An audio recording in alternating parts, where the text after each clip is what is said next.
They publicly shamed her, forcing her from a first-class seat they said she hadn't earned. But when the jet's engines began to fail over the Pacific, the elite SEAL pilot didn't want them. He wanted her. The afternoon sun blazed through the panoramic windows of JFK's Terminal 7, glinting off the polished floors and the fuselage of the Tokyo-bound jumbo jet. Inside, Staff Sergeant Maya Jensen moved against the current of excited tourists and business travelers with a quiet purpose that drew no attention. Her uniform was a simple, functional polo and cargo pants, her blonde hair pulled back in a severe regulation bun. Nothing about her suggested she belonged anywhere but the back of the plane. Her ticket confirmed it. Seat 42B, a middle seat in the heart of economy. But the gate, the scanner chirped an unexpected, cheerful tune. The agent's practiced smile widened. "Looks like it's your lucky day, Sergeant. We've had a last-minute cancellation. You've been upgraded." A new ticket slid from the machine. Seat 2D, first class. Maya blinked, a flicker of genuine surprise crossing her otherwise composed features. "Thank you," she said, her voice even. First class was a different world, a hushed sanctuary of polished wood, the scent of espresso, and the low murmur of important conversations. She settled into the plush leather of 2D, a seat wider than her bunk back on base, and tucked her worn duffel bag away. From it, she retrieved not a novel or a magazine, but a thick, heavily annotated technical manual titled Advanced Diagnostics for Jet Propulsion Systems. She was immediately absorbed. That should have been the end of it. But her arrival had not gone unnoticed. Across the aisle, in seats 2F and 2G, two men paused their conversation. They were immaculate in tailored suits, sporting gleaming Rolexes and the unmistakable air of entitlement. She recognized the type instantly. Pentagon office warriors, far removed from the grid of the field.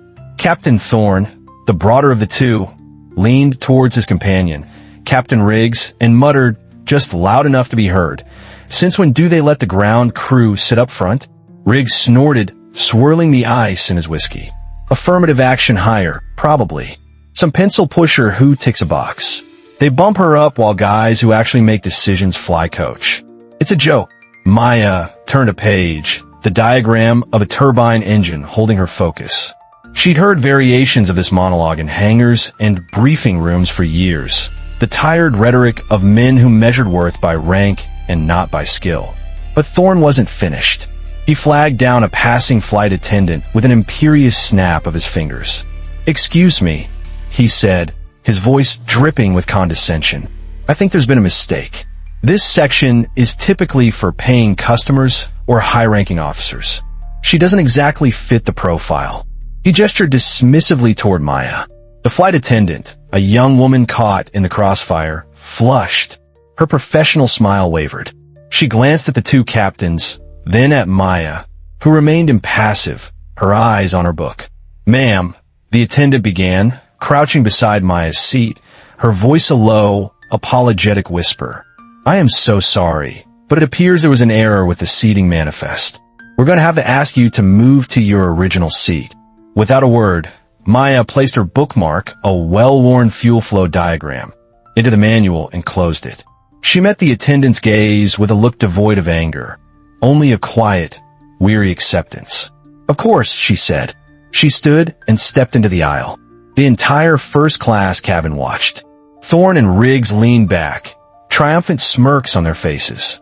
As she passed, Riggs' stage whispered to his companion, "See? The system corrects itself." The walk back to economy felt 100 miles long. It was the walk of shame, a public spectacle of demotion. She found 42B, squeezed past her seatmates and buckled in. The seat was narrow, the air stale. She stared out the small, scratched window, her face a mask of neutrality. But inside, the familiar weight of being underestimated settled in her chest, heavy and cold as a block of steel.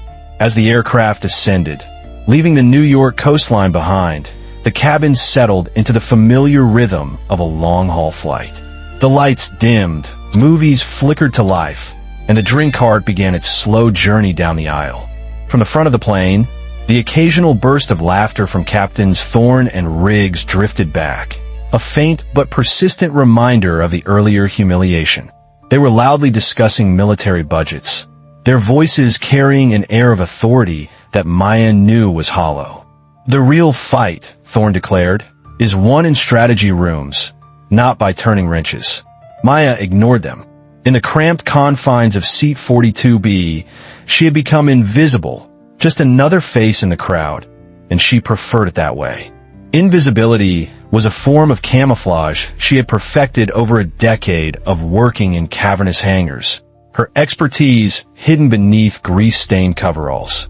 She was the one they called when the multi-million-dollar machines refused to fly, the silent professional who made the heroes look good.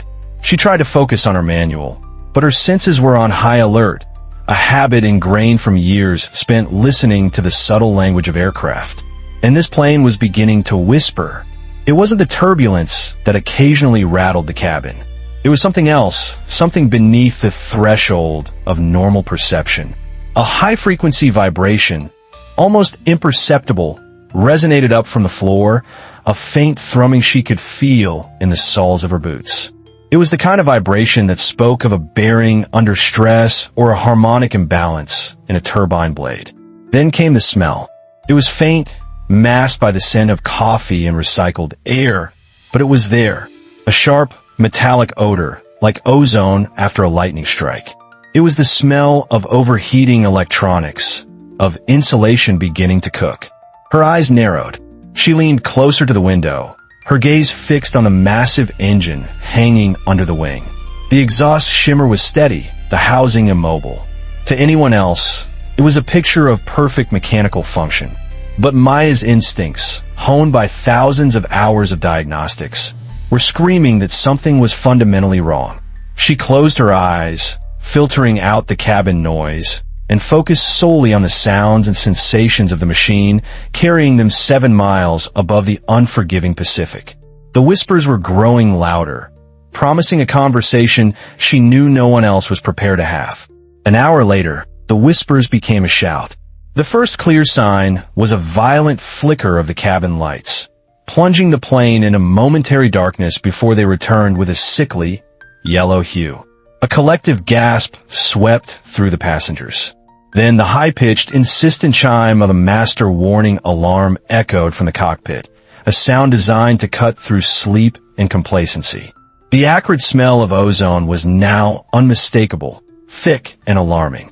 From a vent above her head, a thin wisp of gray, smoke curled into the cabin. Panic, cold and immediate, began to spread. A baby started to cry, its wail quickly joined by the nervous chatter of adults. Suddenly, the left engine emitted a deep, grinding bang, like a car transmission being forced into the wrong gear. The aircraft shuddered violently, lurching to one side as if struck by a giant hand. Screams erupted. Oxygen masks dropped from the ceiling, dangling like grotesque puppets. The chaos was instantaneous. Passengers fumbled with the masks, their faces etched with terror. Flight attendants, their voices strained but steady, moved down the aisle, repeating, "Stay calm, put on your masks." In first class, Thorne and Riggs were no longer smirking. They were pale, their knuckles white as they gripped their armrests. "What the hell is happening?" Thorne yelled at a passing attendant, his voice cracking. The veneer of command had vanished, replaced by the raw fear of a man who had lost control. But amidst the pandemonium, Maya Jensen was an island of absolute calm. She hadn't reached for her mask. Her breathing was slow and deliberate. Her mind, trained for crisis, was racing, not with fear, but with data. The light flicker, the ozone smell, the specific pitch of the alarm, the grinding sound from the engine. They weren't random events. They were symptoms. Her brain was a diagnostic computer, cross-referencing the inputs. This isn't a simple engine flameout, she thought. The electrical fault came first. It's a cascading failure, originating in the avionics bay. The engine trouble is a consequence, not the cause. She was watching a chain reaction, a deadly domino effect she had only ever seen in simulations.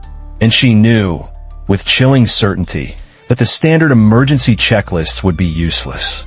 Just as the panic reached its peak, the reinforced cockpit door swung open. A man emerged, and his presence instantly altered the cabin's atmosphere. He wasn't tall, but he moved with a compact, coiled energy that seemed to push back the chaos. His jaw was set, his eyes a piercing blue that swept across the terrified faces with an unnerving calm.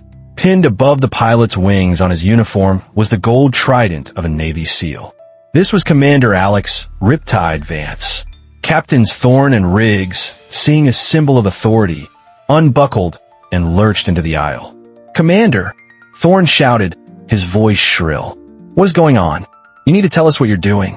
We have a right to know." Vance didn't even break his stride. He fixed them with a look so cold and dismissive it stopped them in their tracks. "Panic won't fix this aircraft, captains," he said, his voice a low growl that cut through the noise. "Your right is to stay in your seats and not interfere. Sit down." The command was absolute. Humiliated, they stumbled back to their seats. Then, Vance's gaze continued its sweep, moving past the frightened faces in business class, past the wide-eyed tourists, scanning the rows of economy. His eyes, trained to find a specific target in the most chaotic of environments, locked onto Maya. The cabin noise seemed to fade into a dull roar. In that moment, there were only two people on the plane. Staff Sergeant Jensen. Vance's voice boomed, sharp and clear. It wasn't a question. It was a summons. Maya's head snapped up. Every passenger in the surrounding rows turned to stare at the quiet woman in 42B. "Your service record says you're the lead avionics maintenance chief for the F-22 Raptor Squadron at Langley," Vance stated, his words precise and urgent. "It says you could troubleshoot a ghost in the machine blindfolded. Right now, my aircraft is full of ghosts. I need you in my cockpit. Now." A profound silence fell over the cabin. The only sound was the groaning of the struggling airframe. Thorne and Riggs stared, their mouths agape, faces a mixture of disbelief and dawning horror. The woman they had dismissed as a pencil pusher, the support staffer they had publicly shamed, was now being called upon as the last hope. Without hesitation, Maya unbuckled and stood. As she walked down the aisle, a path cleared for her. The eyes of every passenger followed her, their expressions a mixture of awe, confusion, and nascent hope. She walked past the first-class cabin, past the two captains who now refused to meet her gaze, their faces burning with a shame far deeper than any she had felt. She didn't give them a second glance.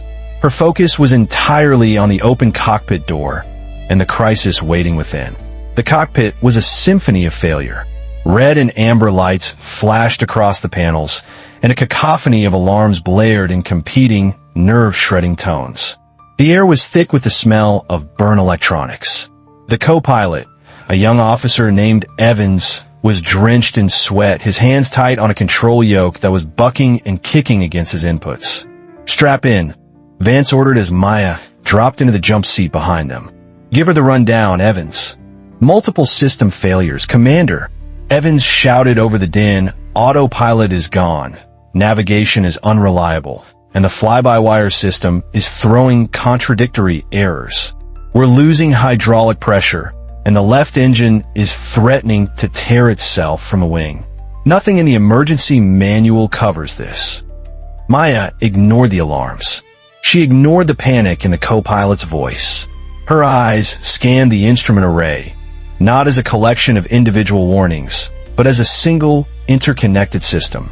She saw the patterns, the sequence of failures, the data points that didn't add up. After 30 seconds of intense analysis, she spoke, her voice cutting through the chaos with calm authority. "It's the primary avionics bus," she said. "It was a power surge. It's feeding ghost data to every system connected to it. Your sensors are lying to you." She pointed to a small, overlooked display. "That's the backup environmental sensor. It shows the engine temperature is stable. The primary sensor is screaming overheat because of electrical interference, not thermal stress. If you keep throttling back, you'll stall it." Vance's eyes flickered from the panel to her face, then back. Without a word, his hand moved to the throttle, making a minute adjustment. The violent shuddering of the left engine eased into a rough but manageable vibration. "Sir, with all due respect," Evans protested, "she's a sergeant, not an aerospace engineer." "Protocol. Right now, Sergeant Jensen's experience is our protocol," Vance snapped. "What's next, Sergeant?" "The hydraulics," Maya continued, her focus absolute. "The system thinks there's a major leak, but the pressure is being bled off by a stuck cross-feed valve, another ghost signal. You need to manually override the valve control and isolate the primary rudder circuit. It'll give you enough control to fly." Following her precise instructions, Vance's hands moved over a series of switches. The control yoke steadied.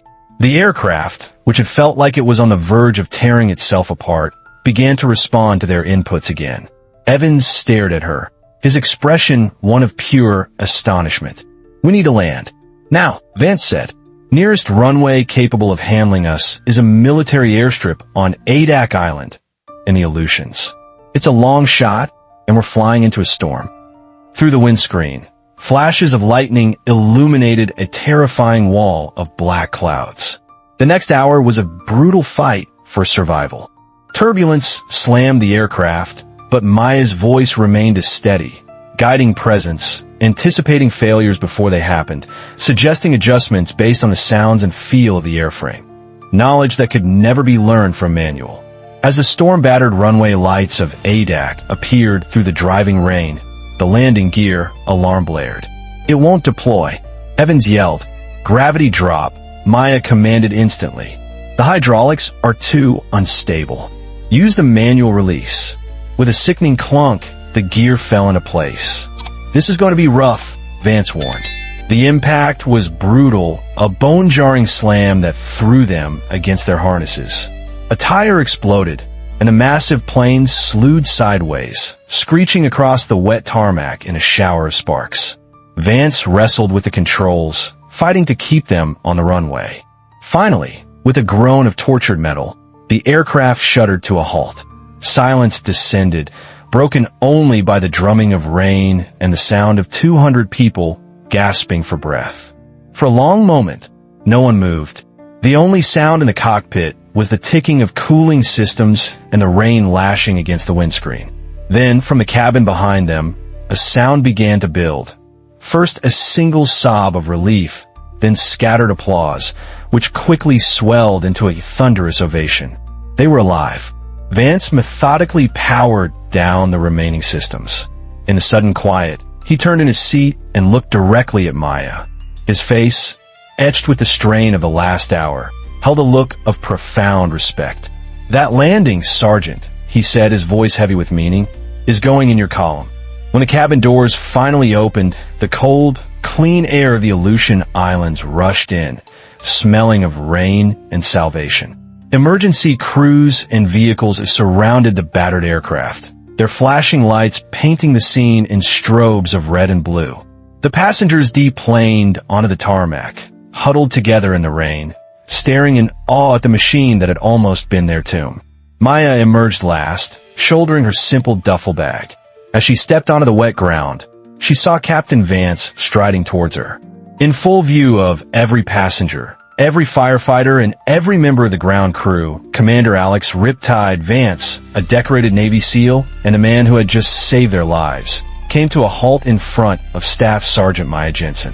He drew himself to attention and rendered a salute, sharp, precise, and filled with an unmistakable deference that transcended rank. It was a gesture of pure, unadulterated respect from one warrior to another. The bustling activity on the tarmac seemed to freeze. Everyone turned to watch. Maya, with rain plastering her hair to her forehead, returned the salute with the same crisp precision. Nearby, standing apart from the others, were Thorne and Riggs. Soaked, shivering, and stripped of all their earlier arrogance, they watched the exchange. Thorne met Maya's eyes for a fleeting second, his face a mask of profound shame, before quickly looking away. They had judged her by her uniform, by her gender, by her seat on an airplane. They had never once considered judging her by her skill. Maya held the salute for a moment longer, then lowered her hand. She didn't need an apology. Their silent, Public humiliation was more than enough. Dignity, she knew, was not something others could give or take away. It was forged in moments like these. She turned and began walking toward the warm, glowing lights of the terminal building, leaving the broken aircraft and the humbled officers behind. She wasn't thinking about revenge or vindication. She was thinking about the beautiful, complex conversation she'd had with a dying machine, a dialogue spoken in the language of pressure, vibration, and electrical current. That was the language she understood. That was the place where she belonged. What would you have done if you had witnessed Maya's humiliation during boarding? Would you have trusted the staff sergeant when the pilot called her to the cockpit? Drop your thoughts in the comments below. I read every single one, and your perspective matters here. Comment with respect. If this story reminded you that true expertise doesn't always wear the uniform you expect, hit that like button, subscribe, and ring that notification bell so you never miss what happens next. Share this with someone who knows that the quietest person in the room is often the most capable. More stories about hidden heroes are waiting for you on the screen right now. Click one and keep the momentum going, because courage doesn't always announce itself.